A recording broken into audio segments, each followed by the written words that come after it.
Chop সিঙ্গারা খাওয়া ভুলে যাবে যদি বাড়িতে থাকা চিড়ে আর বেসন দিয়ে এই পকোড়াটা বানিয়ে নাও।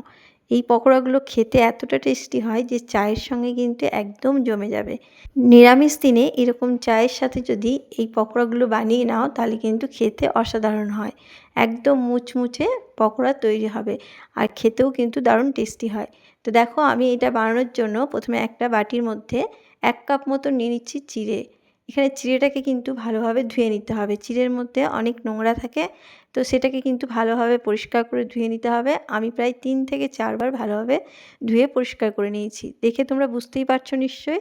একদম ভালোভাবে পরিষ্কার করে নিয়েছি আর একদম জলটাকে কিন্তু ঝরিয়ে নিয়েছি। কোনো রকম জল কিন্তু এর মধ্যে নেই। তো এইভাবেই কিন্তু আমি এটাকে সরিয়ে রেখে দিচ্ছি 5 মিনিটের জন্য। এরপর এদিকে আরও একটা বাটি নিয়ে নিয়েছি আর তার মধ্যে নিয়ে নিচ্ছি 1/2 কাপ মতন বেসন। এখানে আমি 1/2 কাপ বেসন নিয়ে নিলাম। এবার বেসনটার মধ্যে অল্প অল্প করে জল দিয়ে একটা পাতলা ব্যাটার আমি তৈরি করে নেব। তো অল্প অল্প করে জল দিয়ে আমি একটা ব্যাটার তৈরি করে নিচ্ছি। এই ব্যাটারটা একটু পাতলা তৈরি করতে হবে। তো অল্প অল্প করে জল দিয়ে একটা পাতলা ব্যাটার তৈরি করব। এবার খুব পাতলাও কিন্তু নয়। নিরামিষ দিনগুলোতে এইভাবে একবার পকোড়াটা বানিয়ে দেখো বন্ধুরা, অসাধারণ লাগে। ঘরে থাকা চিড়ে আর বেসন দিয়ে এইভাবেও যে পকোড়া বানানো যায় সেটা না দেখলে বিশ্বাসই করবে না। তো দেখো আমি কিন্তু পুরো বেসনটাকে অল্প অল্প করে জল দিয়ে একটা এরকম ব্যাটার আমি তৈরি করে নিয়েছি। দেখে নিশ্চয়ই বুঝতেই পারছো ঠিক এরকম ঘনত্বের তৈরি করে নিতে হবে। তো ব্যাটারটা আমার পুরো রেডি হয়ে গেছে। তো এরপর দেখো এখানে যে চিড়েটাকে আমি সরিয়ে রেখেছিলাম সেই চিড়েটাকে আমি নিয়ে নিয়েছি। চিড়েটা কিন্তু ভিজে গেছে একটু হালকা। আর এরপর এই মিশ্রণটাকে মানে বেসনের মিশ্রণটাকে এই চিড়ের মধ্যে আমি দিয়ে দিচ্ছি। পুরো বেসনটাকে আমি চিড়ের মধ্যে দিয়ে দিলাম। এরপর এখানে দেখো আমি একটা বড় সাইজের আলুর অর্ধেকটা আলু নিয়ে ধুয়ে পরিষ্কার করে নিয়েছি। এরপর গ্রেটারের সাহায্যে কিন্তু আমি এখানে গ্রেট করে নিচ্ছি। তোমরা চাইলে বড় ছিদ্র দিয়েও করতে পারো, আমি এখানে ছোট ছিদ্র দিয়েই করছি। তো দেখো সমস্ত আলুটাকে কিন্তু গ্রেট করে নিতে হবে। এটাকে গ্রেট করে নিয়ে আমি আরও একবার ধুয়ে নেব। তো দেখো আমি সমস্ত আলুটাকে কিন্তু গ্রেট করে নিয়েছি। খুব বেশি আলু দেওয়ার প্রয়োজন নেই, এতটা আলুতেই কিন্তু খুব সুন্দরভাবে পকোড়াগুলো তৈরি করা যাবে। তো দেখো আমি আলুটা কিন্তু পুরো গ্রেট করে নিলাম। এরপর এই আলুটাকে আমি ধুয়ে পরিষ্কার করে নেব। তো দেখো আলুগুলোকে কিন্তু খুব ভালোভাবে ধুয়ে নিয়েছি। ধুয়ে পরিষ্কার করে ভালোভাবে জল থেকে ছেঁকে নিয়ে কিন্তু আমি এর মধ্যে দিয়ে দিচ্ছি। অবশ্যই ভালোভাবে কিন্তু জল থেকে ছেঁকে নিতে হবে। এরপর আমি এখানে দিয়ে দিচ্ছি কিছুটা ধনেপাতা কুচি। এখানে আমি ধনেপাতা কুচি ব্যবহার করলাম, তোমরা চাইলে কারি পাতাও দিতে পারো। এরপর দিয়ে দিচ্ছি অল্প একটু হলুদের গুঁড়ো আর অল্প একটু লাল লঙ্কার গুঁড়ো আর দিয়ে দিলাম অল্প গোটা জিরে। এখানে 1/2 চামচ মতন গোটা জিরে দিয়েছি আর স্বাদ মতন দিয়ে দিলাম লবণ আর অল্প একটু মানে 1 চিমটে মতন দিয়ে দিলাম খাবার সোডা বা বেকিং সোডা। তো দেখো এবার সমস্ত উপকরণটাকে ভালোভাবে কিন্তু মিশিয়ে নেব। একদমই সহজ বন্ধুরা, এত সহজ পকোড়া বোধহয় কখনোই তোমরা বানাওনি। একবার অন্তত বানিয়ে দেখো। একদম চা তৈরি হতে হতেই কিন্তু এই পকোড়াগুলো তৈরি হয়ে যায়। খুব সহজেই কিন্তু এই পকোড়া তোমরা তৈরি করে খেতে পারবে আর প্রচণ্ড টেস্টিও হবে। তো দেখো সমস্ত মিশ্রণটা আমি ভালোভাবে কিন্তু মেখে নিয়েছি, দিয়ে এরকম তৈরি হয়েছে। এরপর আমি দিয়ে দিচ্ছি এখানে 2 চামচ মতন কর্নফ্লাওয়ার। এই কর্নফ্লাওয়ারটা দেওয়াতে কিন্তু খুব মুচমুচে তৈরি হবে।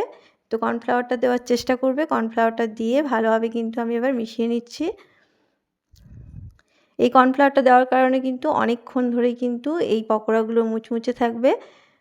তো দেখো আমি কর্নফ্লাওয়ারটা দিয়েও মিশিয়ে নিয়েছি, এটা আমার পুরো রেডি হয়ে গেছে। এরপর এদিকে গ্যাসের মধ্যে আমি তেল চাপিয়ে দিয়েছি, তেলটা কিন্তু আমার গরম হয়ে গেছে। এরপর একে একে পকোড়াগুলো দিয়ে ভেজে নেব। একদমই সময় কম লাগে বন্ধুরা, এইভাবে পকোড়া তৈরি করে দেখো।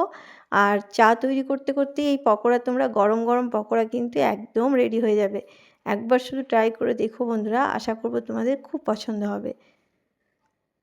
আর ঘরে থাকা উপকরণ দিয়েই যেহেতু তৈরি করা যায়, কোনো রকম অসুবিধাই হবে না।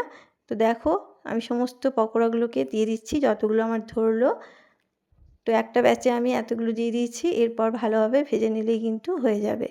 তো দেখো একটা পাশ একটু হতে দেবো, কালার একটু আসা পর্যন্ত।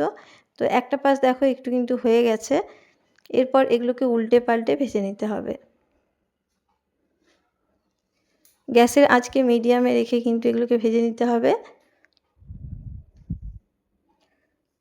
তো সমস্তকে আমি উল্টে পাল্টে ভেজে নিচ্ছি। বন্ধুরা, তোমরা কে কোথায় থেকে দেখছো আমাকে অবশ্যই কমেন্ট বক্সে জানাবে। আর আমার রেসিপি তোমাদের কেমন লাগছে জানাতে ভুলো না কিন্তু। যদি তোমাদের এই রেসিপিগুলো ভালো লাগে তাহলে অবশ্যই কিন্তু একটা লাইক দিয়ে দেওয়ার অনুরোধ রইল। আর আমি নিত্য নতুন রেসিপি কিন্তু আমার চ্যানেলে ছেড়েই থাকি। তো তোমাদের যদি ইচ্ছে হয় তাহলে কিন্তু আমার চ্যানেলটাকে একবার ঘুরে দেখে আসতে পারো। আশা করব তোমাদের খুব পছন্দ হবে। তো দেখো সমস্ত পকোড়াগুলো কিন্তু আমি একটা পাশ পুরো উল্টে দিলাম। দেখো একটা পাশ কিন্তু একটু হালকা লাল হয়ে গেছে, এরপর এই পাশটাও একটু লালচেভাবে ভেজে নেব।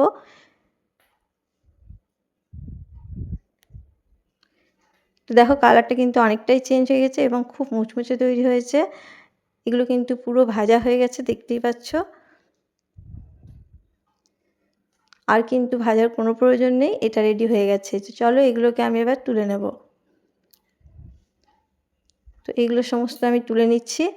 তেল থেকে ছেঁকে ভালোভাবে কিন্তু এগুলোকে তুলে নিতে হবে। দেখতে কতটা লোভনীয় হয়েছে তোমরা নিশ্চয়ই বুঝতে পারছো। আর গরম গরম এই পকোড়া থাকলে আর কোনো কথাই হবে না। তোমরা নিরামিষ দিনে যে কোনো সময় কিন্তু এগুলো বানিয়ে নিতে পারবে। দেখতেই পাচ্ছ কতটা লোভনীয় হয়েছে আর প্রচণ্ড মুচমুচে হয়েছে বন্ধুরা। এই একইভাবে কিন্তু আমি আরও একটা ব্যাচে তৈরি করে নেব। আর 1 কাপ চিড়ে দিয়ে কিন্তু অনেকগুলো পকোড়াই তৈরি হয়েছে। চলো এইভাবে আমি কিন্তু সমস্ত ভেজে নিয়েছি। দেখো কতগুলো হয়েছে বুঝতেই পারছো। পুরো একদম ভর্তি ভর্তি তৈরি হয়ে গেছে। আর দেখতে কতটা সুন্দর হয়েছে আর প্রচণ্ড ক্রিস্পি হয়েছে।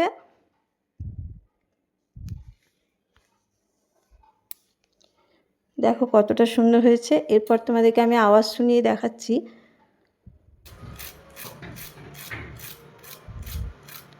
তো আওয়াজ শুনে বুঝতেই পারলে যে কতটা মুচমুচে হয়েছে। আর ভেতরটাও কিন্তু পারফেক্টভাবে তৈরি হয়েছে। কেমন লাগলো আমার আজকের এই পকোড়া রেসিপি বন্ধুরা? যদি ভালো লাগে অবশ্যই কিন্তু চ্যানেলটা সাবস্ক্রাইব করে দিয়ে আমার পাশে থাকার অনুরোধ রইল।